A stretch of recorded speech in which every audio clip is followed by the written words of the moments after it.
Nshuti banywanyi mwiriwe neza. Mu Rwanda urukiko rukuru rwakatiye umunyamakuru Cyuma Hassan igifungo cy'imyaka 7. Mu by'ukuri icyemezo cy'urukiko ntabwo nyishimiye mu buryo bugaragara kandi bwagaragarira buri wese, ntabwo gikurikije amategeko kandi nta nubwo urukiko rwashingiye ku bimenyetso twatanze.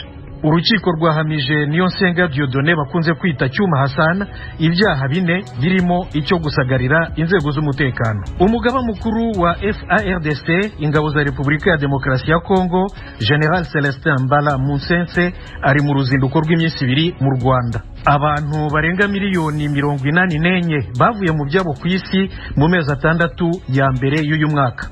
Amakuru arambuye ni mu kanya gato cyane, mube hafi. Muri kumwe na Thomas Kamiringi.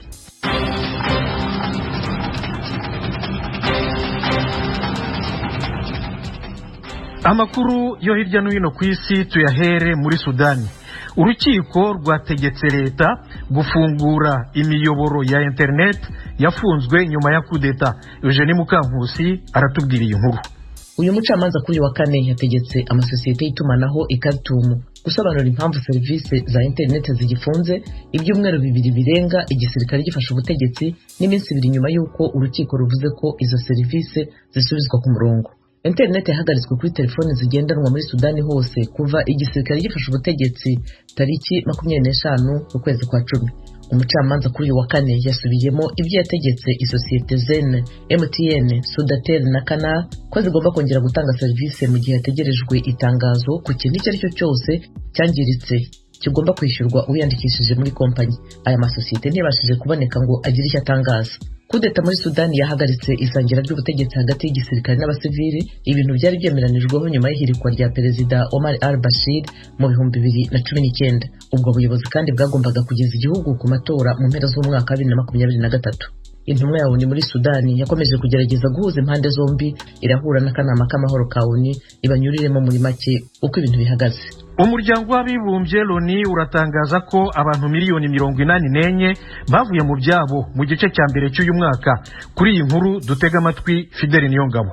ONU ivuga ko igitigiri c'abavuye mu zabo benshi muri bo bari mu bihugu vyabo cagira ku miliyoni 22 n'ibihumbi amajana 4 mu mpera z'umwaka wa 2020. Bisigura ko ico gitigiri congerejwe cyane n'intambara muri Afrika. Umuyobozi mukuru w'ishirahamwe HCR Filippo Grandi avuga ko makungu yananiwe guhagarika uruhagarara n'ubwicanyi, itoteza ry'abantu niho nyangwa ry'agateka ka muntu bibandanya gutuma abantu bava mu ngo zabo. Vyongeye avuga ko ingaruka zihindagurika ry'ibihe biriko vyunyura ibibazo byari bihasanzwe mu bice byakiye abavuye mu zabo. Icegeranyo c'ishirahamwe HCR kivuga ko igitigiri c'abantu babonwa nk'impunzi carenga miliyoni 200 mu gice ca mbere cy'uyu mwaka. Igitigiri c'abasaba ubuhungiro ni miliyoni 4 n'ibihumbi amajana 4. Abantu umuriyoni n'ibihumbi 100 barasubiye mu bice canke ibihugu baturukamwo mu gice ca mbere cy'uyu mwaka. Ishirahamwe HCR rivuga ko abantu bashasha barenga miliyoni 4 n'ibihumbi amajana 3 bavuye mu zabo hagati y'ukwezi kwa mbere n'ukwezi kwa gatandatu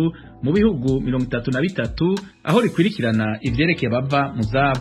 Ingabo zirwanira mu mazi za Leta Zunze Ubumwe za Amerika, Israeli, Bahrain na Emirates Zunze Ubumwe z'Abarabu batangiye imyitozo mu nyanja itukura. Nubwa mbere igisirikare cya Israeli gikoranye ku mugaragaro imyitozo n'ingabo z'ibihugu by'Abarabu. Bahrain na Emirates Zunze Ubumwe z'Abarabu bunze umubano na Israeli mu mwaka ushize. Iyi myitozo izamara iminsi 5. Vice Amiral wa Amerika Brad Cooper uyiyoboye yavuze ko ubufatanye mu bikorwa bya gisirikare mu nyanja bifasha kubungabunga ubwisanzure mu bwikorezi n'urujya n'uruza rw'ibicuruzwa n'umutekano mu karere muri rusange. Inyanja itukura ni imwe mu zigendwa cyane binyuze ku muyoboro wa Suez uyihuza n'inyanja ya Mediterane no ku kigobe cya Aden kiyihuza n'inyanja y'Abahinde. Leta Zunze Ubumwe za Amerika, Israeli, Bahrain na Emirates Zunze Ubumwe z'Abarabu basangiye impungenge kuri Irani barega ko iba iri inyuma y'ibitero byibasira amato muri kariya karere. Inyanja itukura kandi ikora kuri Yemen aho inyeshyamba z'Abahuti ziterwa inkunga na Irani zigaruriye umurwa mukuru Sana kuva mu 2015. Ikora nanone ku kigobe cya Aden aho barushimusi b'amato b'Abasomali bakunze kugaba ibitero no kwigarurira amato atwara ibicuruzwa.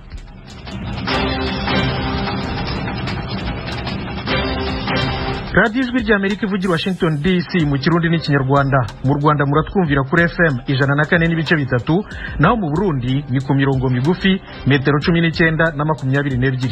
Mudukurikire no kuri internet wa3 radio yacu voa.com no kuri YouTube na Facebook VOA radio yacu.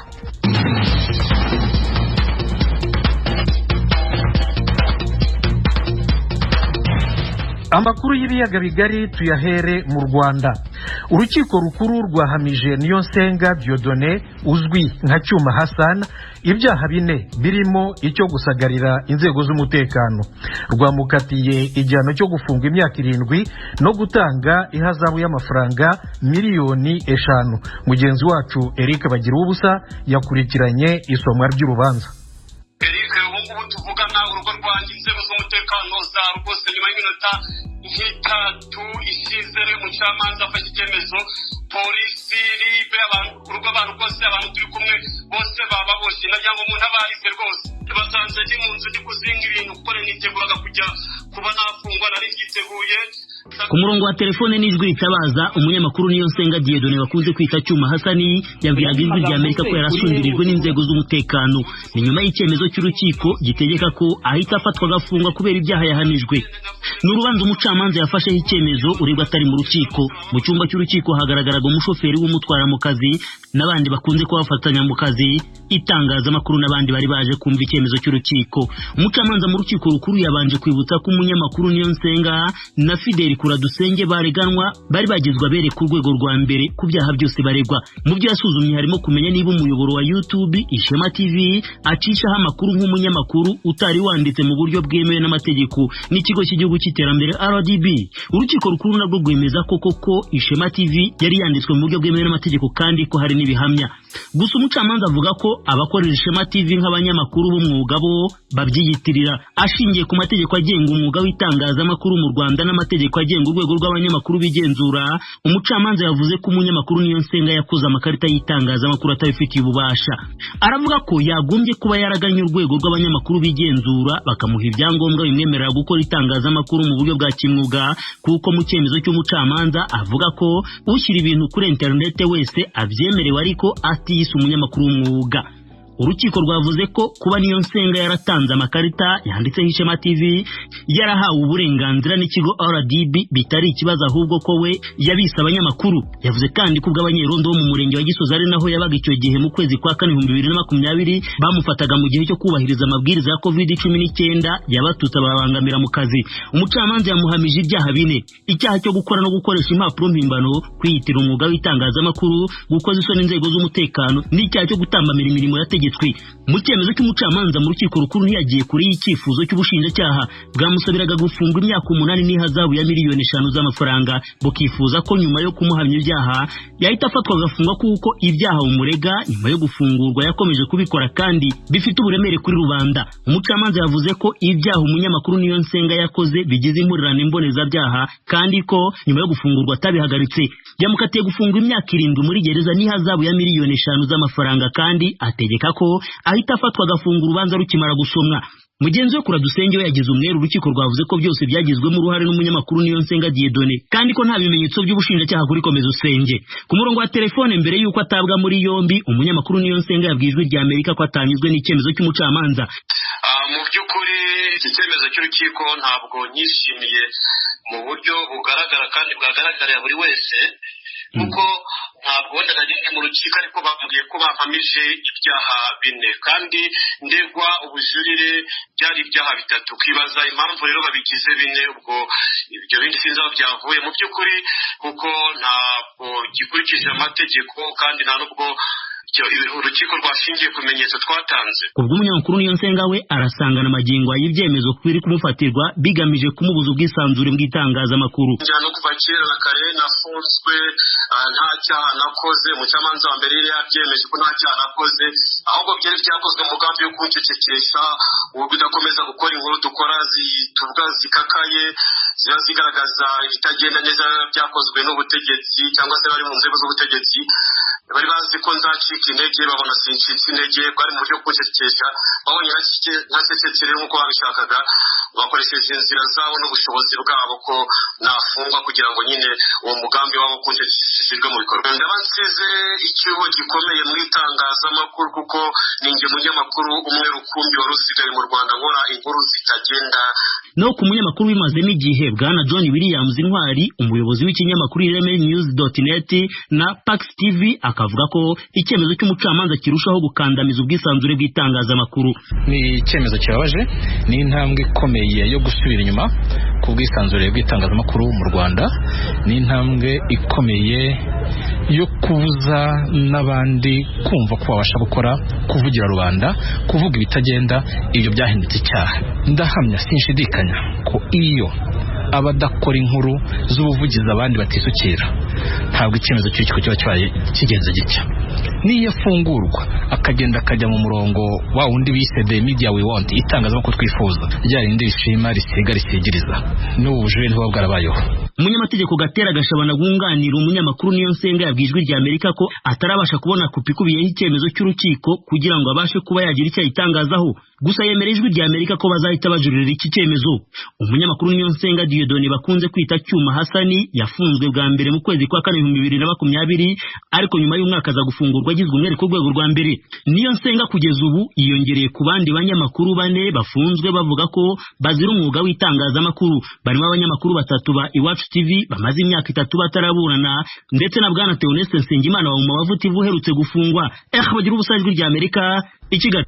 Muri Tanzania abagizi ba nabi baraye bishe umwenegihugu mu nkambi y'abarundi ya Nduta, banamwibye amashiringi 50,000. Umunyamakuru w'ijwi rya Amerika muri Tanzania James Jovin aratubwira inkuru irambuye. Ibyo byemezwa n'umurongozi mukuru w'ikomine Kibondo Colonel Agre Magwaza mu nama y'impunzi n'abaturanyi bazo mu nkambi ya Nduta yabereye ku mupaka hagati y'inkambi n'umutumba w'abaturanyi witwa ku Muhasha muri komine Kibondo kuri uyu wa kane, aho yariko avuga ku bijyanye n'iryo sanganya. Colonel Magwaza yavuze ko iryo sanganya ryabaye ku mugoroba w'ejo kuwa gatatu mu ishyamba riri mu birometero hafi 2 kugira winjire mu nkambi ya Nduta. Yongeye avuga ko abo bagizi ba nabi 2 bahenze uwo mumotari w'umutanzania abatware mu nkambi ya Nduta aciriye mu nzira zitazwi, hama baca baramwica bongera baramuturira. Nyuma yaho baciye banyaga imoto yiwe, ababibonye n'abarimyi ariko ntibashoboye gutabara batinya inkoho abo bagizi ba nabi bari bitwaje. Alipojishwa kwamba awapeleke wateja wake wapi? Nduta. Wakaja wakamkaba hapo njiani, wakamuua na wakamchoma moto. N'abantu 2 bamuhaye amafaranga 50,000 kugira abatware mu nkambi ya Nduta. Batarashika neza mu nkambi baca baramwica bongera baramuturira kugira ntamenyekane. Ibijyanye no gucungira umutekano ni igikorwa kiraba twese, impunzi hamwe n'abaturanyi. Ubw'ivyo musabwa gukorera hamwe no gutanga raporo ku gipolisi mubonye icyo cyose kijyanye n'ubusuma cibure ubugizi bwa nabi. Mu makuru dukura ku gipolisi, benshi b'abagizi ba nabi n'abantu binjira mu gihugu cya Tanzania bavuye mu bihugu bituranyi bakoresheje inzira zitazwi, hama bagakora ubugizi bwa nabi. Abo bantu kenshi bafashanya n'impunzi hamwe n'abaturanyi bazo muri ibyo bikorwa bitemewe n'amategeko. Ndabasabye dufashanye kugira ducungere umutekano wacu.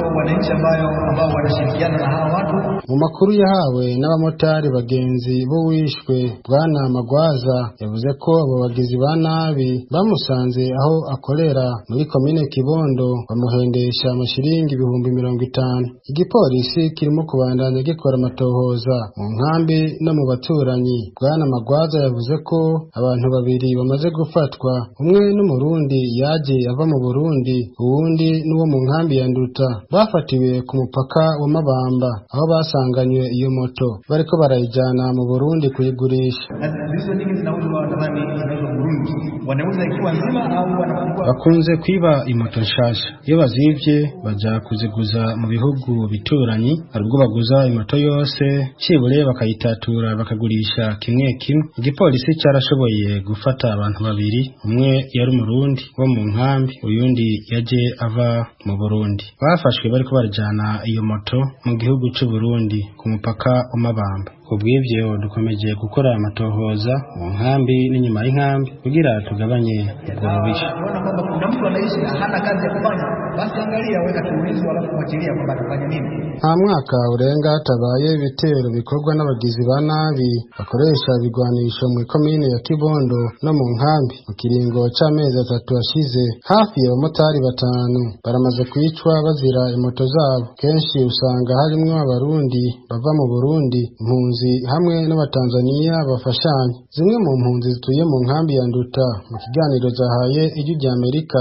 zemeza yuko ubugizi bwa nabi ari kimwe mu bibazo bitarigera bikemuka n'umunsi wa rimwe bigateza umutekano muke mu nkambi iminsi yose. Wapi umutekano wapi na ukwiye kabisa umeze nabi. Umutekano ni kubera abantu baratanguye kwishwa mu makambi, nico gituma rero tuko turabona umutekano ukwiye neza kuko bajya nani bamaze kunguka tukabona mu makambi baragaruka. Ibintu biriko biriyadukiza kandi n'ibintu vyibonekeza hakuru je nk'ico nosaba ku mashirahamwe afashe impunzi nuko botugarukira kugira ngo natwe tugerageze kongera guhudumirwa dusubizwe ku murongo agateka kacu kagaruke kuko biboneka ko twahunze nta gateka dufise. Twaravyumvise ko hari wapfuye biboneka ko ari umutekano muke hari yabuze, none natwe ku ruhande rw'iwacu ivyo vyabashikiye natwe birategetswe kudushikira leta ari hirya yesu. Izo mpunzi zisaba leta ya Tanzania gukora amatohoza akwiye kuko hari abandi benshi banyuruzwa abandi bakaburirwa irengero bahogwa ubusa. Iyo hakozwe amatohoza nka mwenayo benshi barakunze gufatwa kandi ataco bagirizwa bigatuma umutekano muke. Kuva mu nkambi ya Nduta iri mu gihugu ca Tanzania, James Jovini kubw'Ijwi ry'Amerika. Dusubire mu Rwanda. Umugaba mukuru w'ingabo za Repubulika ya Demokarasi ya Kongo General Celestin Mbala Musense n'intumwa ayoboye bari mu ruzinduko rw'iminsi 2 i Kigali. Ibiganiro bagiranye n'abasirikare bakuru b'u Rwanda byibanze ku mutekano wo mu karere. Ni inkuru ya Sumuta Kaboyi. Amakuru y'Ijwi ry'Amerika rikesha Minisiteri y'Ingabo z'u Rwanda avuga ko umugaba mukuru w'ingabo za Kongo General Celestin Mbala Musense n'intumwa ayoboye babonanye ku munsi w'ejo n'umugaba mukuru w'ingabo z'u Rwanda General Jean Bosco Kazura. Nubwo ibi biganiro byabereye mu muhezo, itangazo dukesha uruhande rw'u Rwanda rivuga ko ibiganiro by'aba bayobozi byibanze ku mutekano mu karere n'ubufatanye mu kurwanya imitwe y'iterabwoba. Uyu musirikare mukuru w'ingabo za Kongo asuye u Rwanda nyuma y'iminsi mike habaye igitero cyagabwe nabo bivugwa ko ari mu mutwe wa M23 muri teritwari ya Rucuro mu ntangiriro z'iki cyumweru. Abajijwe ku kibazo kijyanye n'ibirego bimaze iminsi bivugwa by'uko umutwe wa M23 wagabye ibitero muri Kongo uturutse ku butaka bw'u Rwanda, General Musense yirinze kugira byinshi abivugaho. Disons que pour l'instant, les accusations fusent de partout et nous avons laissé le temps aux commissions. Aragira ati twabihariye itsinda rihuriweho n'ingabo z'ibihugu byo mu karere zigenzura imipaka ngo rikora akazi karyo hanyuma ritumenyeshe uko bihagaze. Itangazo FARDC yasohoye ku mugoroba kuri uyu wa mbere ryemeje ko inyeshyamba za M23 arizo zagabye ibitero mu gace ka Cunzu na Runyoni. Avuga ku biganiro yagiranye na bagenzi be bo mu Rwanda, General Musense yavuze ko byari bigamije kungurana ibitekerezo ku bijyanye no kurwanya imitwe yitwaje intwaro mu karere. Yagize ati itsinda ryacu riri hano mu biganiro bigamije kurebera hamwe ingamba zashyizweho n'ibihugu mu kurwanya imitwe y'iterabwoba n'ibindi bibazo by'umutekano byambukiranya imipaka. Ibi bijyanye na gahunda umuryango wa Afurika yunze ubumwe wihaye wo kurwanya ibintu byose bibangamira iterambere. General Musense yongeyeho ko ibiganiro byanagarutse ku kurwanya imitwe yitwaje intwaro ku mipaka y'ibihugu byombi, byose bigamije neza y'iterambere ry'abaturage b'ibihugu byombi. Usibye itangazo ryasohowe na Minisiteri y'Ingabo, ntacyo abayobozi ku ruhande rw'u Rwanda bigeze bavuga kuri uru rugendo. Nubwo uyu muyobozi w'ingabo za Kongo avuga ko bategereje raporo y'itsinda ry'ingabo zigenzura imipaka y'ibi bihugu kugira ngo bamenye neza bateye Kongo naho baje baturuka, hari amakuru yagiye atangazwa na bamwe mu bayobozi mu gihugu cye avuga ko abarwanyi baturutse ku butaka bw'u Rwanda. Ibi byatumye u Rwanda rusohora itangazo ryamagana aya makuru ruvuga ko ari icengezamatwara rigamije gutesha agaciro umubano uri hagati w'ibyo bihugu uko ari bibiri. Twibutse ko mu mwaka w'2013 aribwo umutwe wa M23 waneshwaga ugashyira intwaro hasi. Icyo gihe abarwanyi bawo bamwe bahungiye mu gihugu cya Uganda, abandi bahungira mu Rwanda. Kugeza ubu bahungiye mu Rwanda bashyizwe mu nkambi yo mu karere ka Ngoma mu ntara y'Iburasirazuba. Aba bavuga ko bategereje ko guverinoma ya Kongo ishyira mu bikorwa amasezerano bagiranye yatumye bahagarika imirwano. Iyi mirwano iherutse mu karere ka Rucuru yatumye abantu babarirwa mu bihumbi bari basanzwe batuye ahitwa Bunagana bahungira mu gihugu cya Uganda. Itangazo dukesha ishami ry'umuryango w'abibumbye ryita ku mpunzi HCR rivuga ko abarenga 11,000 bari bahungiye mu gihugu cya Uganda, ariko HCR igakomeza ivuga ko benshi bamaze gusubira iwabo nyuma y'uko hagarutse ituze. Umutwe wa M23 washinjwe ibyo bitero wo urabihakana.